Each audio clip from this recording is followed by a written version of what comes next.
Ella dudó por un instante. La fruta colgaba ahí, brillante, perfecta, tentadora. Sus dedos se extendieron, tocaron la cáscara suave y en ese momento todo el universo contuvo el aliento. No había vuelta atrás después de esto. Adán y Eva habían caminado con Jehová en la brisa del atardecer. Habían disfrutado de intimidad perfecta con su Creador.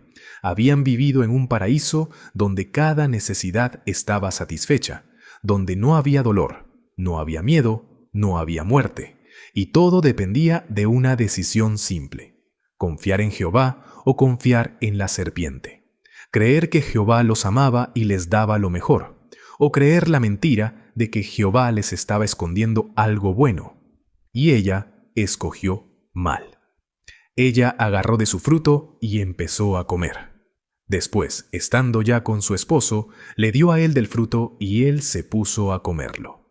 Génesis capítulo 3, versículo 6. Y por este lunes 9 de febrero del año 2026, nos detenemos ante el momento más trágico, más costoso, más devastador en toda la historia humana. No una guerra mundial, no un desastre natural, no una plaga, sino una decisión que parece ser pequeña de dos personas en un jardín que desencadenó una cascada de sufrimiento, enfermedad, muerte y separación de Dios que ha afectado a cada ser humano que ha vivido desde entonces. Y sin embargo, hermanos, en medio de esta tragedia absoluta hay una historia de amor tan profundo, tan inquebrantable, tan generoso, que debería hacernos llorar de gratitud. Porque aunque Satanás pensó que había ganado esa batalla, aunque el pecado entró al mundo y trajo todas sus consecuencias horribles, Jehová nunca abandonó su propósito original para la humanidad, nunca dejó de amarnos. Y inmediatamente puso en marcha un plan de rescate que tomaría miles de años desarrollarse, pero que finalmente restauraría todo lo que se perdió en Edén. Y hoy vamos a explorar por qué el pecado es tan devastador, por qué Jehová lo odia tanto, pero sobre todo, cómo su amor es más profundo que nuestro pecado y cómo hace posible que venzamos lo que parecía invencible. Comencemos con el contexto completo de lo que se perdió en Edén, porque solo cuando entendemos lo que teníamos, podemos apreciar la magnitud de lo que perdimos y el costo de lo que Jehová está restaurando. El estudio nos pinta el cuadro. Cuando Jehová creó a Adán y Eva, quería que fueran felices.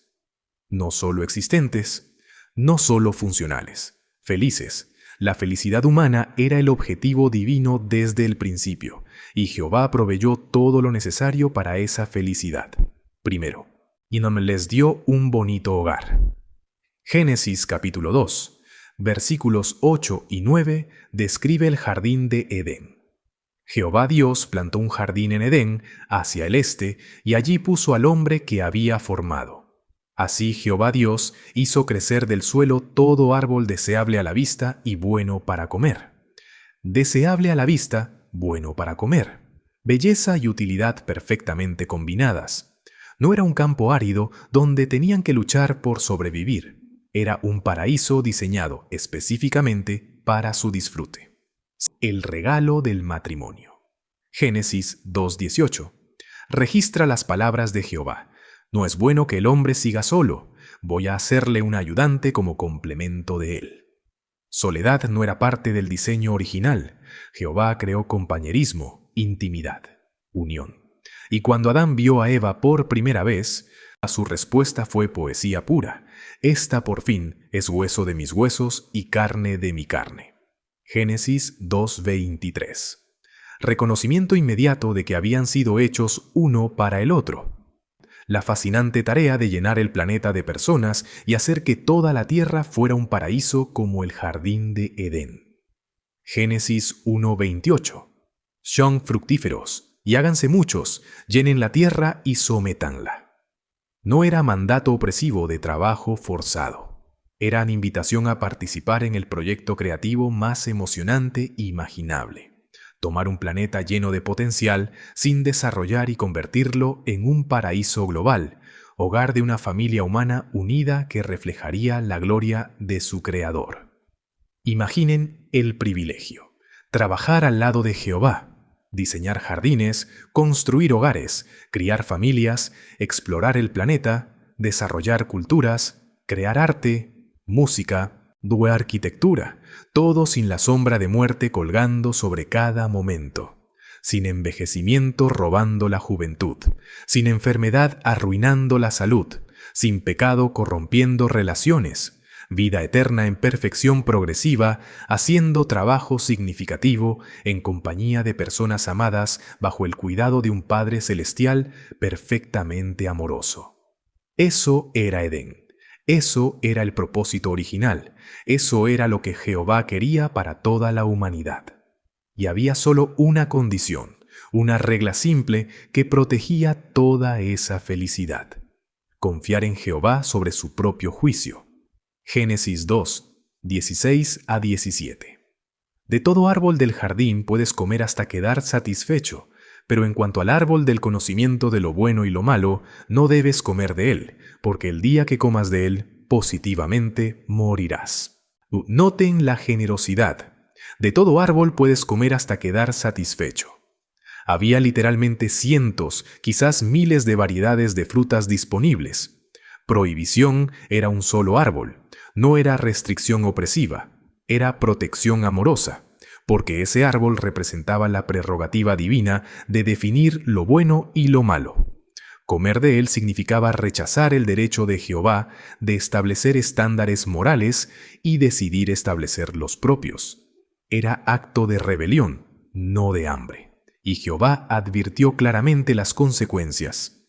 Positivamente morirás. No como amenaza vengativa de tirano caprichoso, sino como advertencia amorosa de padre que conoce las consecuencias inevitables de ciertas acciones. Como padre advirtiendo a hijo, no toques la estufa caliente o te quemarás. No es que el padre quiere que el hijo sufra. Es que el fuego naturalmente quema y el padre amorosamente advierte para proteger. Entonces entra la serpiente. Génesis 3:1. Ahora bien, la serpiente era la más cautelosa de todas las criaturas del campo que Jehová Dios había hecho, así que empezó a decirle a la mujer: ¿es realmente cierto que Dios ha dicho que no deben comer de todo árbol del jardín? El estudio identifica correctamente a la gente detrás de la serpiente, un espíritu malvado que no les tenía ningún amor ni a Jehová ni a ellos. Apocalipsis 12:9 lo identifica. La serpiente original, el que es llamado Diablo y Satanás. Un ángel que se había rebelado contra Jehová, motivado por orgullo y deseo de adoración que solo Jehová merece. Y ahora, lleno de odio hacia Jehová y hacia los humanos hechos a su imagen, lanza un ataque calculado diseñado para destruir la relación entre creador y creación. Su estrategia es brillante y malvada. Primero, cuestiona las palabras de Dios. ¿Es realmente cierto que Dios ha dicho? Siembra dudas sobre si Jehová realmente dijo lo que dijo o si quizás Eva malinterpretó. Luego, cuando Eva responde que sí, que Dios prohibió ese árbol bajo pena de muerte, Satanás directamente contradice a Jehová. Positivamente, no morirán. Génesis 3:4. Llamando a Dios mentiroso, y finalmente atribuye motivos malvados a Jehová, porque Dios sabe que el mismo día que coman de él, se les abrirán los ojos y serán como Dios, conociendo lo bueno y lo malo. Génesis 3:5. Está insinuando que Jehová les está escondiendo algo bueno por egoísmo, por miedo de que se vuelvan como él. Está pintando a Jehová como celoso, restrictivo, o poco amoroso. 3 mentiras entrelazadas. Dios no dijo realmente eso. No morirán. Dios les está escondiendo algo bueno. Y Eva, en lugar de rechazar inmediatamente esas calumnias contra su creador amoroso, las considera. Génesis 3:6 describe su proceso de pensamiento. La mujer vio que el árbol era bueno para comer y que a los ojos era algo deseable. Sí, el árbol era muy atractivo para obtener inteligencia. Hermanos, aquí está la anatomía de la tentación que todavía opera hoy. Primero, apelación a apetito físico, bueno para comer. Segundo, apelación a deseo estético, deseable a los ojos. Tercero, apelación a ambición intelectual o espiritual, atractivo para obtener inteligencia. Primera de Juan 2:16 resumirá esto milenios después. El deseo de la carne y el deseo de los ojos y la exhibición ostentosa del modo de vida de uno. Y Eva experimentó los tres, y en lugar de huir, en lugar de buscar a Adán, en lugar de llamar a Jehová, agarró de su fruto y empezó a comer. Un acto simple, mano extendida, dedos cerrándose alrededor de fruta prohibida, dientes mordiendo, jugo fluyendo, y con esa mordida todo cambió. La inocencia se perdió, la intimidad con Dios se rompió, la muerte entró al mundo, pero la tragedia se duplicó. Después, estando ya con su esposo, le dio a él del fruto y él se puso a comerlo.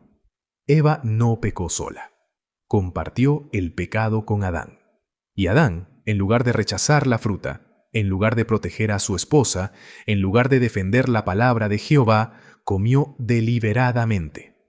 Primera de Timoteo 2:14 aclara: Adán no fue engañado, pero la mujer fue completamente engañada y cayó en transgresión. Eva fue engañada. Adán pecó con ojos completamente abiertos, probablemente por no querer perder a Eva. El estudio describe las consecuencias. Como no podía ser de otra manera, ocurrió lo que Jehová dijo que pasaría. Desde ese día en adelante tuvieron que afrontar las consecuencias. Empezaron a envejecer y finalmente murieron. Génesis 5:5 registra lacónicamente: todos los días que vivió Adán llegaron a 930 años y murió. 930 años desde aquel día en Edén hasta el momento final, cuando el proceso de envejecimiento iniciado por el pecado finalmente completó su obra y Adán dejó de existir. Pero las consecuencias fueron mucho más que muerte eventual. Fueron inmediatas y multifacéticas. Génesis 3:7. Entonces se les abrieron los ojos a los dos y empezaron a darse cuenta de que estaban desnudos. Y por eso cosieron hojas de higuera y se hicieron cubiertas para la cintura. Vergüenza, algo que nunca habían experimentado, súbitamente conscientes de vulnerabilidad, necesitando esconderse uno del otro. Versículo 8. Más tarde oyeron la voz de Jehová Dios que andaba en el jardín hacia la parte fresca del día. Entonces el hombre y su esposa trataron de esconderse de la presencia de Jehová Dios entre los árboles del jardín.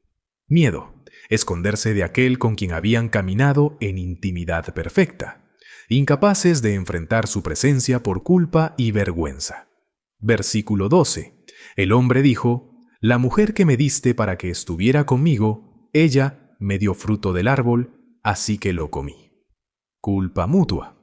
Adán culpando a Eva, implícitamente culpando a Jehová por darle a Eva. Eva culpando a la serpiente. Nadie tomando responsabilidad completa. Versículos 16 a 19 detallan consecuencias específicas. Para Eva, dolor en parto, relación complicada con esposo. Para Adán, tierra maldecida, trabajo se vuelve fatigoso, cardos y espinas, sudor y lucha por sobrevivir. Para ambos, expulsión de Edén, pérdida de acceso al árbol de la vida, muerte garantizada. Y el estudio nos hace enfrentar la realidad. Todo este relato es muy triste, profundamente, desgarradoramente triste, porque no tenía que suceder. Jehová había provisto todo, había advertido claramente, había amado perfectamente y fue rechazado. La relación perfecta entre creador y criaturas fue destrozada por decisión humana de confiar en el enemigo de Dios sobre Dios mismo. Pero el estudio continúa. Jehová lo ha puesto en la Biblia para que entendamos algo muy importante. ¿Por qué odia tanto el pecado? De Isaías 59:2. Las ofensas de ustedes han causado una separación entre ustedes y su Dios, y los pecados de ustedes han hecho que Él oculte su rostro de ustedes para no oír. Pecado crea separación, no porque Jehová arbitrariamente decide alejarse, sino porque pecado es tan contrario a su naturaleza santa que la relación íntima se vuelve imposible mientras el pecado permanece sin tratar. Jehová odia el pecado no por mojigato legalismo religioso, sino porque ama a los pecadores y ve lo que el pecado les hace. Les roba felicidad, les roba vida, les roba relación con Él. El estudio identifica precisamente el contraste. Esa es justo la razón por la que aquel ángel rebelde, Satanás, ama el pecado, por la que tentó a Adán y Eva y por la que no sigue tentando a nosotros. Satanás ama el pecado porque odia a Jehová y odia a los humanos. De cada vez que peca un humano, Satanás gana triple victoria. Ofende a Jehová, destruye al humano y valida su propia rebelión. Tal vez pensó que en el jardín de Edén había logrado una gran victoria. Desde perspectiva limitada, parecía victoria total. Había corrompido a las dos únicas personas que existían. Había introducido pecado y muerte en la creación perfecta. Había separado a la humanidad de Jehová. Había descarrilado el propósito divino para la tierra. Victoria completa. Pero no entendía lo profundo que es el amor de Jehová. Aquí está el giro. Aquí está la esperanza. Aquí está lo que separa nuestra historia de ser simplemente tragedia griega donde todos mueren al final sin redención. Satanás pensó que conocía a Jehová. Pensó que entendía los límites de su amor. Pensó que había encontrado el punto donde Jehová se rendiría, no abandonaría su propósito, descartaría a la humanidad como experimento fallido. Pero el amor de Jehová es infinitamente más profundo de lo que cualquier criatura puede sondear. Dios nunca cambió el propósito que tenía para los descendientes de Adán y Eva. Lean eso otra vez. Nunca cambió.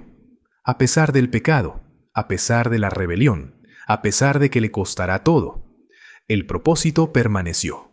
Tierra paradisíaca, llena de familia humana perfecta, viviendo eternamente en armonía con Él. Romanos 8:20-21, citado en el estudio.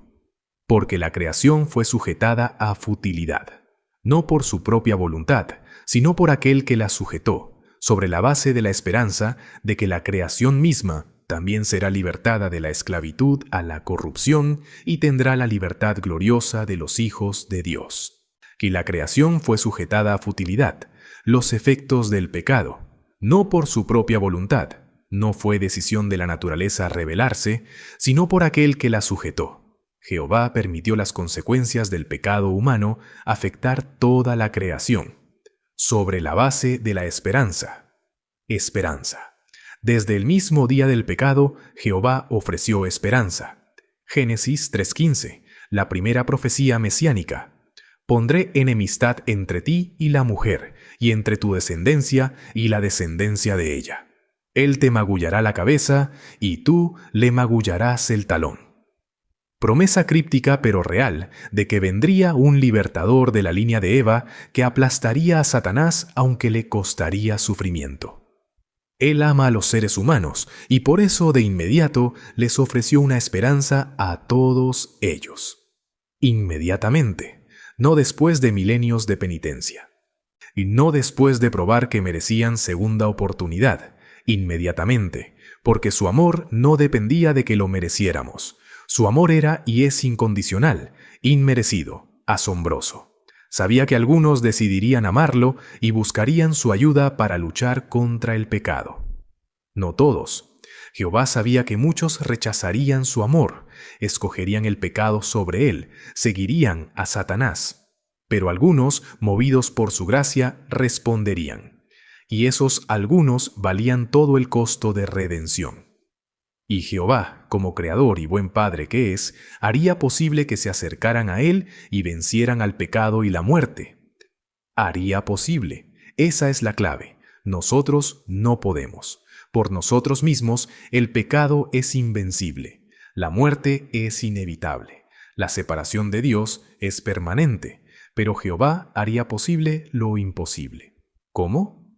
El estudio pregunta pero no responde completamente en el texto que tenemos, pero sabemos la respuesta, mediante el rescate, mediante enviar a su Hijo amado a vivir vida perfecta que nosotros no podemos vivir, a morir la muerte que nosotros merecemos, a pagar el precio que nosotros no podemos pagar. Juan 3:16. Porque tanto amó Dios al mundo, que dio a su Hijo unigénito, para que todo el que ejerce fe en Él no sea destruido, sino que tenga vida eterna. Hermanos, ¿cómo aplicamos todo esto este lunes? Primero, entendamos el odio de Jehová hacia el pecado en contexto de su amor hacia nosotros. No odia el pecado porque es legalista religioso. Lo odia porque nos ama y ve lo que el pecado nos hace. Como padre odiando el cáncer que está matando a su hijo. El odio viene del amor. Entonces, cuando luchamos contra tentación, recordemos, ceder no es simplemente romper regla arbitraria. Es abrazar lo que Jehová odia porque destruye lo que Él ama, nosotros. Es aliarnos con Satanás contra nuestro propio bienestar. Es repetir el error de Eva de confiar en el enemigo sobre el Padre. Segundo, nunca subestimemos la profundidad del amor de Jehová. Satanás lo hizo y perdió. Nosotros podemos caer en el mismo error cuando pecamos y pensamos que hemos ido demasiado lejos, que Jehová ya no nos querrá, que hemos agotado su paciencia. Hermanos, su amor es más profundo que nuestro pecado. Nunca cambió su propósito, nunca abandonó su plan, nunca dejó de ofrecer esperanza. Tercero, cuando caemos en pecado, busquemos inmediatamente su ayuda para luchar contra él. No nos escondamos como Adán y Eva.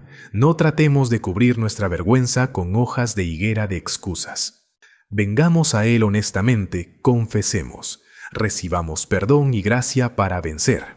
Que tengan un lunes lleno de gratitud por el amor inquebrantable de Jehová que hace posible vencer lo que parecía invencible. Jehová los bendiga ricamente.